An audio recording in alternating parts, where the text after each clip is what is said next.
Richard Diamond, Private Detective, starring Dick Powell. Oh,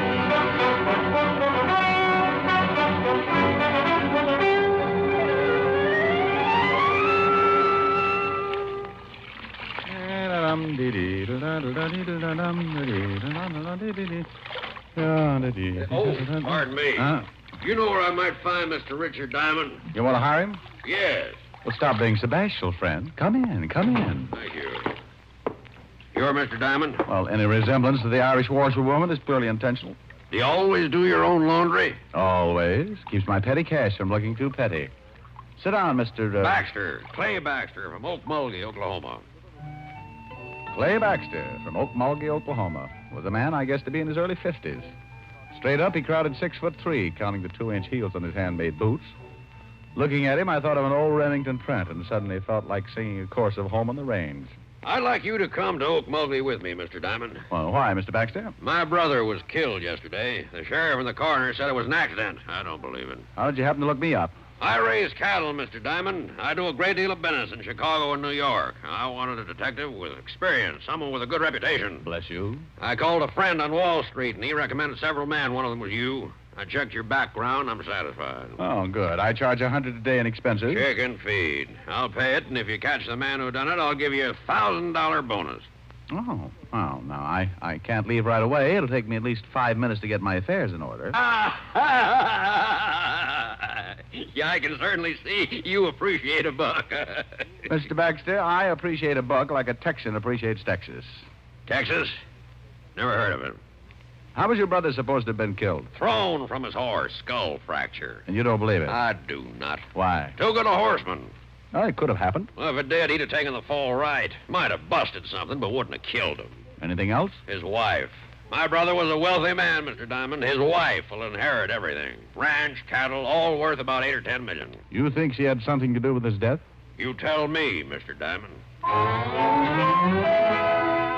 I called Helen, told her I was off to Okmulgee, promised I'd send her a couple of Navajos or whatever they had out there. Then I took Clay Baxter over to my flat and threw a few things into a suitcase.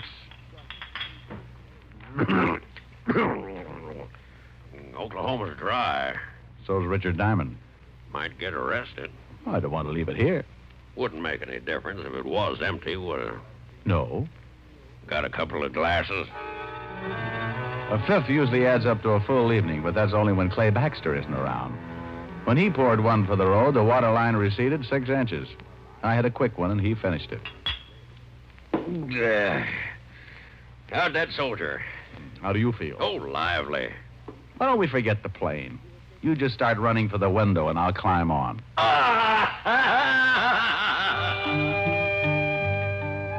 Okmulgee, Oklahoma. Population 17,091, according to the last census, and very hot in August.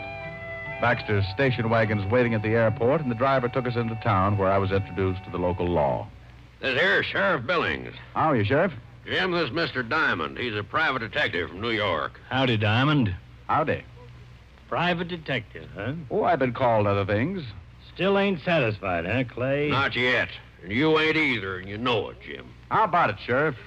You think Mr. Baxter's brother was killed deliberately? Coroner says it was an accident.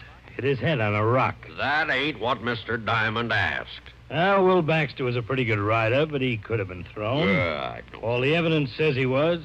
Could see plain where his horse bolted. What could have made his horse shy? Snake, maybe. Not that horse, and you know it, Jim. Well, maybe stepped in a chuck hole. He was limping right bad when he got back to the barn. No signs of anyone else near the body? Well, when I got there, some of Will's boys had already ridden out. Who found him? A couple old miners, Luke and Phineas Merriweather. Well, let's go out to the ranch, Mr. Baxter, and take another look at the spot where your brother died. Will Baxter's ranch is 40 miles from here, Mr. Diamond. Maybe you'd like to go out to my place and freshen up a bit first.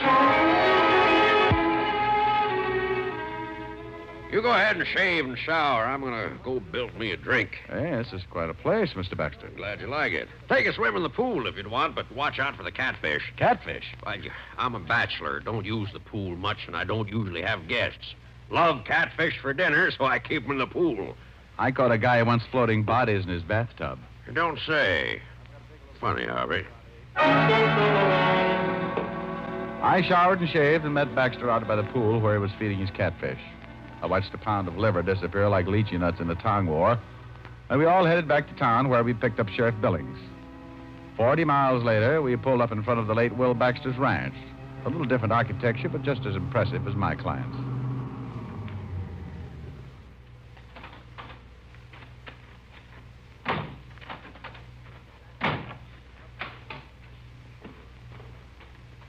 Clay. Afternoon, Sheriff. Oh, Wilma. Afternoon, Wilma. Wilma, this here's Mr. Richard Diamond. Wilma Baxter, my brother's wife. How do you do? How do you do, Mr. Diamond? Private detective. Come up from New York. Oh?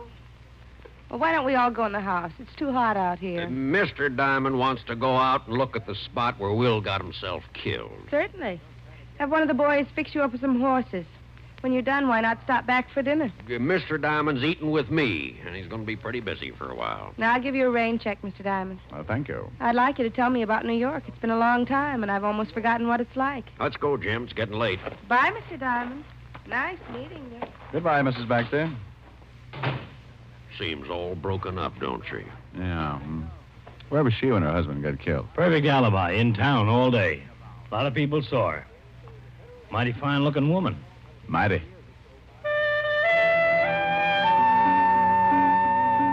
We all rode down to the stables, and one of the hands saddled up 3 horses, and we started out across the open desert. For a man who had spent all his life riding around in taxicabs, the experience was just short of agonizing. Just up ahead, Diamond. Swell. Never rode much, did you? No, I always bounce like this. Like to make my money belt jingle. Well, here it is. Whoa. Yeah. Whoa.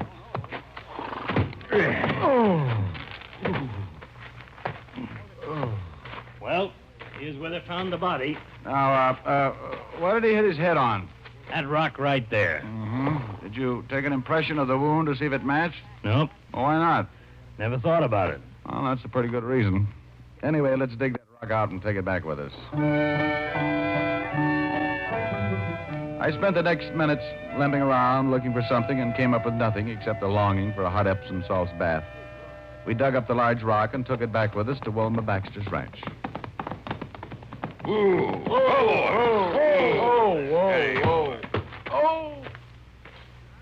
Oh. Howdy, Sheriff. Howdy, Frank. This here's Mr. Diamond, Frank. Diamond, this is Frank Kelly, the ranch foreman. Howdy. Detective fella, huh? Miss Baxter told me about you. Said you was doing some investigating. Yes, sirree. Scientific investigation. The way the city boys do it. What you going to do with that raw? A hopscotch. Oh, on second thought, I think we'll take turns untying the knots in my back. Good warm shower, and you'll feel fit as a fiddle. Well, I got a good start. I'm shaped like one. You'll find it a little bit rough out here, Diamond. Oh, I'll get used to it, Mr. Kelly. I hope you're right. Ain't much like the big city. Oh? Just what is the big city like, Mr. Kelly? I ain't never been there. Just what I've noticed. Looks like a man can get pretty soft living in the city. Well, I'd like to show you where I was brought up sometime, Mr. Kelly. We never got around to playing cowboy, though. We were too busy kicking each other's teeth out. See you later, Mr. Baxter. So long, Sheriff.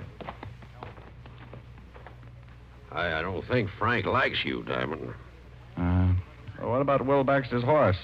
I'd take a look at him. Right over there in that stall. Really pulled up lame. Oh, good horse. Never figured to shy at anything. Man, look at that. His hip's swollen. Yeah, really twisted something. Steady, boy. Steady. Hey, that looks like an infection. Yeah, it's a funny thing. It kind of does. What are you getting at, Mr. Diamond? Oh, I'm not getting into thing, Mr. Baxter. I just said it looked like an infection. Yeah, we better tell Mrs. Baxter or Frank. Have someone take care of it. Tell me, boys, if you jabbed a horse with something, would that make him bolt? Come on, I want to get back to town and talk with the coroner. Now, look here, Jim. Ain't my word good enough? Why, sure it is, Coroner, but Clay hired Mr. Diamond to do some investigating, and he's doing it. Clay, I tell you, your brother died from natural causes. I don't think so. But if you insist, I'll show this detective fella the body. I want the head wound matched with this rock. Okay, but the mortuary ain't gonna like it. They got him all ready to bury. The coroner led me across the street and into a funeral parlor where I took a look at the late Will Baxter. 6 years with the 5th Precinct homicide and a couple of dozen killings should have conditioned me. But like always, the first look shakes something loose in the middle of my stomach, and I have to keep swallowing hard. Looks right natural, don't he, Clay? Yeah. They do a good job here. And bully for them. And he hit his head right here. It's concussion, plain and simple. No other marks or bruises? No. While the coroner rolled the late Will Baxter into one of the back rooms and made a comparison with the head wound and the rock we'd brought in from the ranch, we went out on the front porch for some air. I lit a cigarette and thought about an old case I'd worked on 5 or 6 years before. Hey, you got a cigarette? Sure, Doc. Picayune all right? Funny thing. Head wound doesn't match the rock. Sure doesn't. Wound is too deep.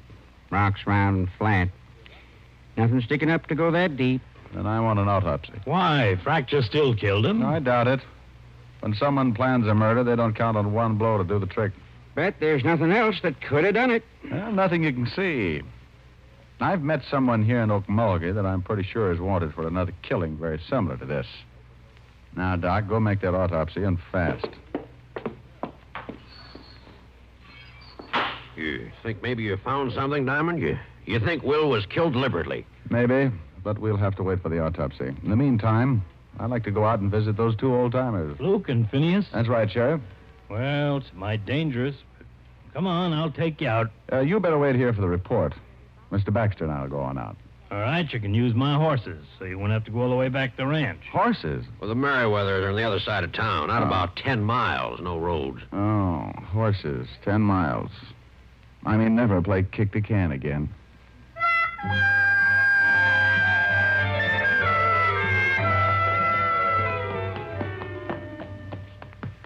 Oh. You really don't take to horses, do you, Diamond? Maybe if you could find me a nice, long, thin one. Holy Ike. Whoa, steady. That's one of the Merriweathers. Well, let's get out of here. Come on, horse. Now, come on, I'm yellow, and I admit it. Now, it's okay, Diamond. That's just the boys' way of letting you know not to come any farther, unless they say so. Oh, swell greetings. What happens now? Hey, up there! Luke! Phineas! What you want? It's Clay Baxter. I got a friend here who wants to talk to you. Phineas? Yeah, Luke? Hey, Baxter. Got some friend who wants to palaver. I don't feel like palavering. Better shoot him. Giddy up. Just take it easy. Take it easy. They always act like this. Phineas don't want to palaver. I gotta shoot you if you don't vamoose. It's important. About my brother. Phineas? Yeah, Luke? It's about his brother, the dead one we found t'other day. Oh, all right, I guess. Let one of them come up. Baxter? Yeah, Luke? Send your friend on up. And up I went, leaving my better judgment running off across the desert. I climbed a small hill and found myself standing at the entrance of an old mine shaft. Luke and Phineas and Merriweather stood on either side, shotguns ready, pointed right at my chest. Start talking. Well, gentlemen, my name is Diamond. Don't pay no import to names. What do you want? Just wanted to ask some questions about the man you found the other day. You a policeman? Well, kind of. Shoot him. Oh, now, wait a minute. I'm not a real policeman. Then what are you? I'm a private detective. Luke? Yeah. What's the matter? It's an honest profession. Fellow's got to make a living. You a real live private detective? Well, I'm a private detective. The real live part I'm depending on. Well, my goodness gracious. Come on in, have some victuals. Huh? Why, mister, me and Finney read all them stories about you fellas. Uh-huh. We filled up one whole tunnel with old detective magazines. You fellas really are something. Wait a minute. What's wrong? Let's see your badge. Oh, yeah. Sure. There you are. Oh, yes, sir. Well, I'll be dogged. Come on in, friend. Come on in. I'd like to ask you some questions about this here Dick Tracy fella. Well, 1 minute I'd faced 2 shotguns. The next I was turned into an honored guest. I had coffee and biscuits with Luke and Phineas and answered enough questions about the private detective business to fill a dime novel of my own. I squeezed in enough questions to find out that the boys hadn't seen or found anything unusual when they discovered Will Baxter's body. 4 cups of coffee and a dozen biscuits later, I bid the Merriweathers a fond farewell and returned to Clay Baxter. They loved you? Oh, worshipped me. They're starting a Richard Diamond fan club. Well, did you find out anything? No. Well, give me your hand. I'll help you up on your horse. Oh, couldn't I just walk back? Come on, horse. Hold still. Steady, boy. Clay Baxter, sitting in his saddle, had leaned down and grabbed my hand to help me up on my horse, and that was when he got it. His horse took out with the wounded man still up and hanging on. I booted my horse in the ribs. Oh! I took off after Baxter like citation on a good day. I closed my eyes, prayed a little, and tried to remember every jockey I'd ever seen before. Suddenly, I looked up and spotted Baxter's horse dead ahead, standing still and right in my path. Whoa! Oh! Well, I guess it's just my time. If I don't die from this bullet I got in me, I'm going to do it from laughing.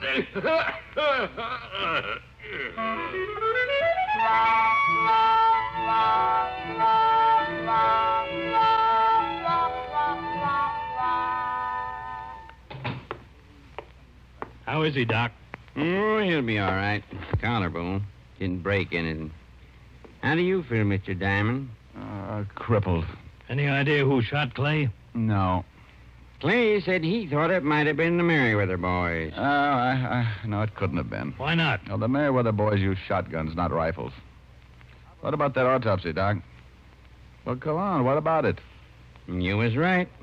Will Baxter didn't die from a skull fracture. What was it? I don't know what was used for sure. A long, thin instrument. Whoever did it pulled the lower eyelid down, killed Will Baxter by jabbing something through the eye into his brain. Probably hit him over the head to knock him off the horse, and then got down and made sure. And then jabbed his horse in the flank to make him bolt. Nasty way to kill him, man. That's been done before. It's not a man's way of killing. Wilma Baxter was in town all day. When Clay comes around, tell him I borrowed his station wagon. Going out to see Wilma? Going out to her ranch. I want to take another look at Will Baxter's lame horse. And, Doc, I want to borrow a pair of surgical probes.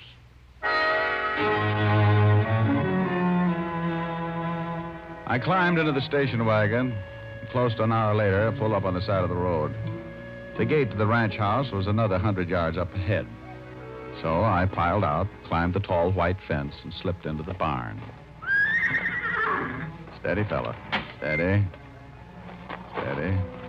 The horse's left flank was still swollen and very close to a serious infection. I ran my hand over the spot. Steady, boy. There was something still stuck in the flesh, so I used the surgical probes and prayed the horse wouldn't kick my brains out. Whoa, whoa. Steady, boy. Steady. There. Sorry, fellow.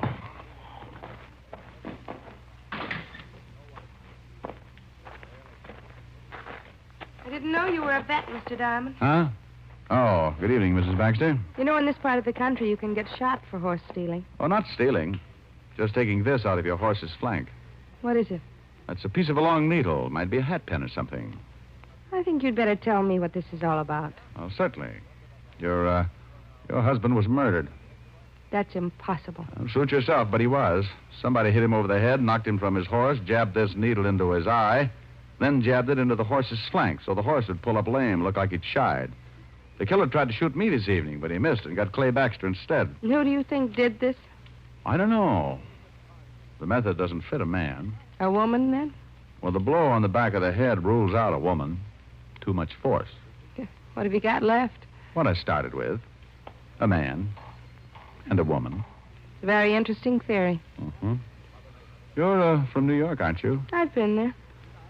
I thought so. Your face is familiar. I haven't been in New York in at least 10 years, Mr. Diamond. Oh, funny. Well, I've got to go out to the Merriweathers. Those 2 old miners who found my husband? Mm-hmm. They saw the murderer. What? Yeah, that's why I know how it was done. I was out there earlier, and I've got to go back after a sworn statement. Well, why didn't they speak up before this? Afraid. Said it was none of their business. See you later, Mrs. Baxter.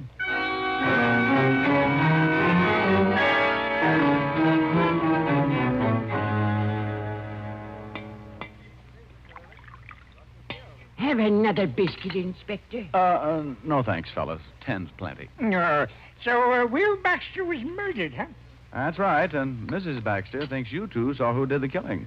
Gonna lay a trap, huh? Yes, Luke, gonna lay a trap. Now, look, I remembered Mrs. Baxter from someplace the first time I saw her. Then when I found out how the murder was committed, I recalled a case very similar back in New York. A man was hit over the head, pushed down a flight of stairs, and his brain pierced by a hat pin. A man actually did it, but a woman planned it. The man was caught, but the woman disappeared. Why'd they do it? The victim was insured. They wanted to make it look like an accident. Well, come on, we better spread out. We should have company pretty soon.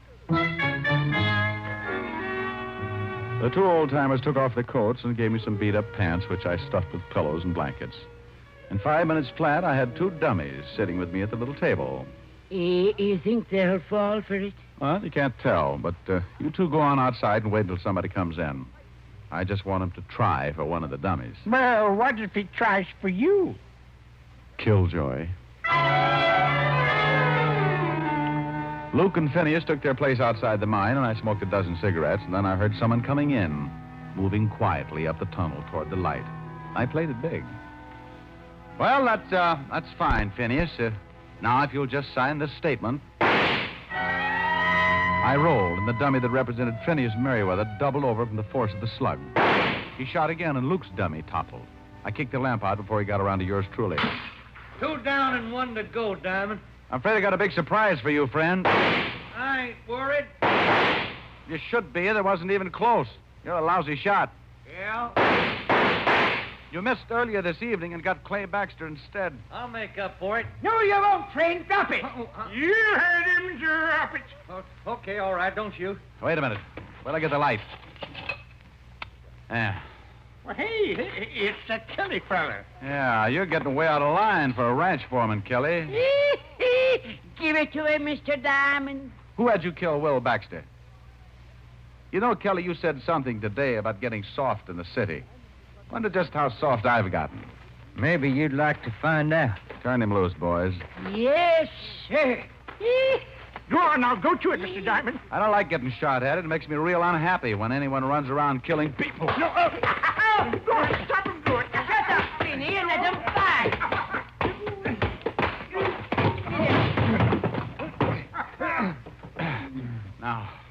Now, Kelly, why'd you kill Will Baxter? Wilma Baxter talked me into it, promised me a share of the range. And for that, you killed a man, huh? It's a big range. Oh, get up.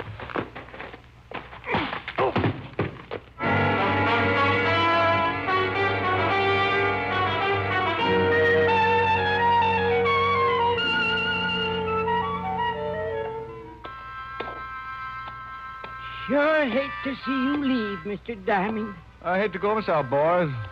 Love them biscuits. Maybe we'll get up and see you in New York sometime. Hey, Kelly's coming, too. Doesn't like being tied to his horse like that, I guess. Finny, Yeah, Luke? fella's coming, too. Hit him with something.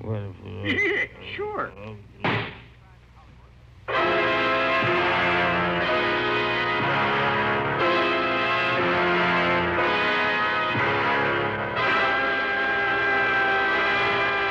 Richard Diamond, private detective, has come to you through the worldwide facilities of the United States Armed Forces Radio and Television Service.